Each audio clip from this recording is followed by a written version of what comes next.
حمد و ستایش بر خداوند یکتا و درود و سلام بر پیامبر مصطفی و بعد. السلام علیکم دوستان گرامی بینندگان ارجمند. بیشک قرآن کریم پیام آخرین خداوند عزوجل برای همه عالمیان است. کتابی است که در آن عقیده درست، احکام والا و مکمل ترین اخلاق درج گردیده است.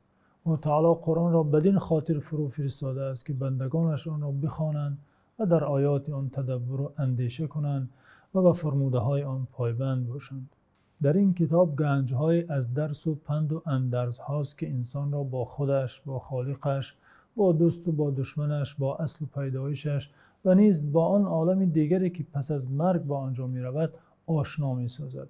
دوستان گرامی، در دیدار گذشته از داستان آدم علیه السلام تا اینجا رسیده بودیم که شیطان به آدم علیه السلام وعده های بر دروغ داده وسوسه کرد تا از درخت ممنوع بخورد.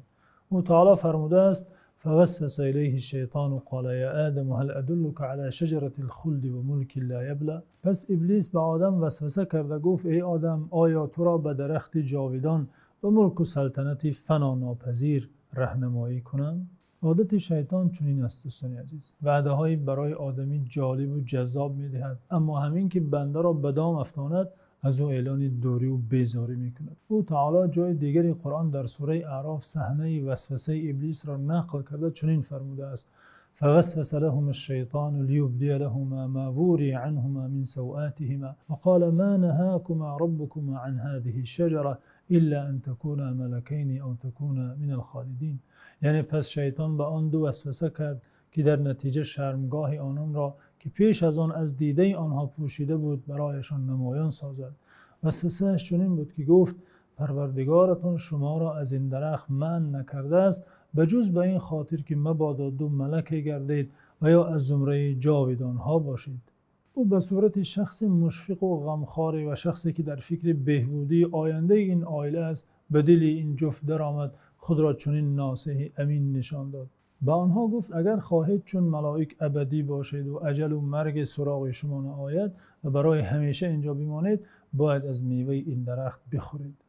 به این وعده جذاب و براقش اکتفا نکرد، بلکه به این خاطر که آدم علیه السلام به سوی او به شبهه ننگرد و مصلحت او را پذیرد قسم خورد. او تعالی از قسمی بر دروغ شیطان خبر داده فرموده است: و قاسمهما انی لکما لمن الناصحین.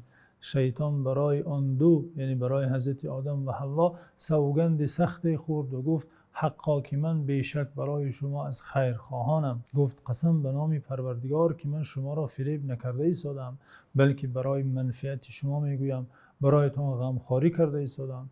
قسمش را با 3 حرف تأکید ذکر کرد تا آدم علیه السلام به او باور کند. آدم علیه السلام به وعده های دروغ ابلیس باور کرد، زیرا حضرت آدم تصور نمی‌کرد که شخصی میتواند نام خدا را استفاده کرده قسم دروغ خورد. به او باور کرد و به خوردن میوه آن درخت اقدام نمود.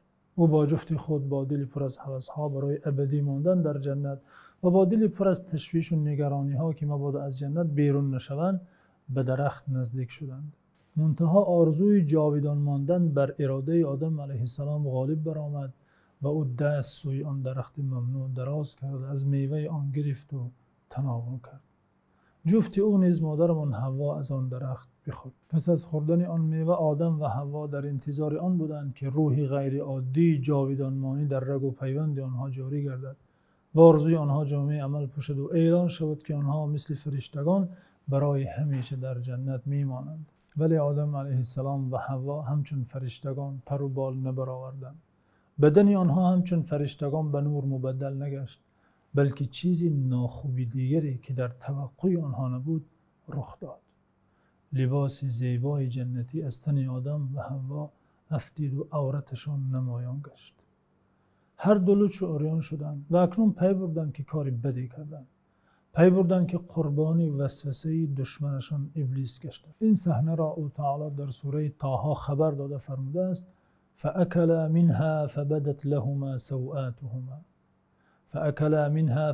لهما سوآتهما وطفقا يخصفان عليهما من ورق الجنة وعصى آدم ربه فغوى. یعنی پس هر دو به وسوسه شیطان از میوه آن درخت خوردند که در نتیجه شرمگاهشان نمایان گشت و به چسبانیدن برگ‌های درختان جنت بر جسدشان شروع کردند. آدم علیه السلام با همسرش سخت در خجالت شدند.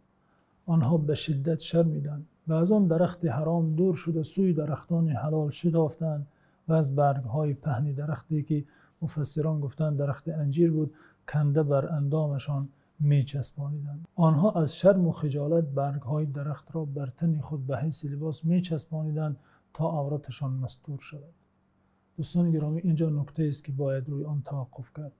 امام فخرالرازی در بیان آن گفته است: دلت هذه الآية على أن كشف العورة من المنكرات وأنه لم يزل مستهجنا في الطباع مستقبحا في العقول. یعنی این آیت دلالت بر این میکند که نمایان ساختن عورت از عملهای زشت است و اینکه این عمل از روی عقل هنوز از آغاز آفرینش عملی قبیح دانسته می شود.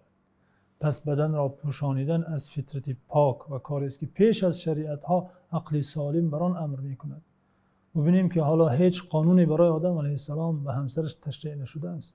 حالا خداوند برای او در مسئله پوشش عورت دستوری نداده است، ولی با آن سرشتی که آفریدگار آنان را حذف کرده بود دانستند که عریان بودن کار زشت است و با آدمی نشاید. بنابراین شتاب کرده سوی درختانی رفتند که با برگ آن عورت خود را مستور سازند. پس هر قدر انسان علل خصوص زنان که شرعا همه بدنشان عورت محسوب است پوشیده تر باشند، به این معناست که با فطرت پاکیزه با آن طبیعت تازه آدمی نزدیکترند. پس هر قدر انسان علل خصوص زنان که شرعا همه بدنشان عورت محسوب است پوشیده تر باشند، به این معناست که با فطرت پاکیزه با آن طبیعت تازه آدمی نزدیکترند.